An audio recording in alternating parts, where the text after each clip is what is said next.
Perekonomian Provinsi Bali pada tahun 2022 telah menunjukkan sinyal pemulihan setelah 2 tahun terpuruk akibat pandemi. Pada tahun 2022, perekonomian Bali tumbuh positif pada level 4,84%. Selanjutnya, melihat prospek perekonomian Bali pada tahun 2024, terdapat berbagai faktor resiko dan ketidakpastian di lingkungan eksternal yang menjadi tantangan karena dapat berimbas pula terhadap perekonomian Bali. Analis kebijakan pada Badan Riset dan Inovasi Daerah Brida Kabupaten Badung Imade Bram Sarjana menjelaskan, tahun 2024 merupakan tahun politik karena Indonesia akan pertama kalinya melaksanakan pemilihan umum serentak untuk memilih presiden, wakil presiden, kepala daerah, anggota legislatif di pusat dan daerah, serta anggota Dewan Perwakilan Daerah. Sepanjang 1 tahun tersebut, praktis konsentrasi pemerintah akan tercurah pada agenda pemilu. Transisi kekuasaan juga berlangsung cukup lama hingga tahun 2025. Panjangnya masa transisi kekuasaan akan membuat investor kemungkinan akan wait and see, menunda investasinya hingga kondisi diyakini stabil. Padahal investasi jelas diperlukan untuk mendorong pertumbuhan ekonomi selain didorong oleh konsumsi domestik. Faktor lain adalah ketegangan geopolitik di Eropa Timur, yaitu perang Rusia-Ukraina yang belum juga berakhir.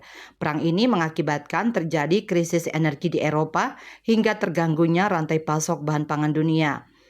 Ketegangan lainnya adalah perang Israel-Palestina. Perubahan iklim global juga menjadi faktor yang perlu diperhitungkan sebagai salah satu pemicu risiko dan ketidakpastian tahun 2024. Badan Meteorologi, Klimatologi, dan Geofisika (BMKG) memprediksi fenomena El Nino pada level moderat masih akan terus bertahan dan berakhir pada bulan Februari-Maret 2024. Fenomena El Nino berkepanjangan yang mengakibatkan kemarau panjang pada tahun 2023 dapat mengganggu produksi pangan. Tantangan lain yang turut membayangi adalah lonjakan COVID-19 di Singapura, Malaysia, dan Filipina, serta temuan kasus-kasus baru pada sejumlah daerah di Indonesia.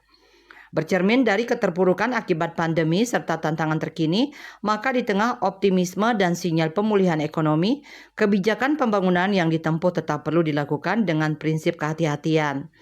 Kehati-hatian ini menjadi penting mengingat pemulihan ekonomi Bali masih berada pada tahap awal.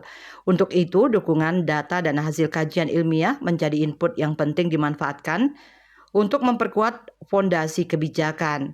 Dengan memperhatikan berbagai tantangan yang ada, maka kebijakan pembangunan yang ditempuh diharapkan dapat mempertahankan momentum pertumbuhan ekonomi Bali pada tahun 2024. Bali Post melaporkan.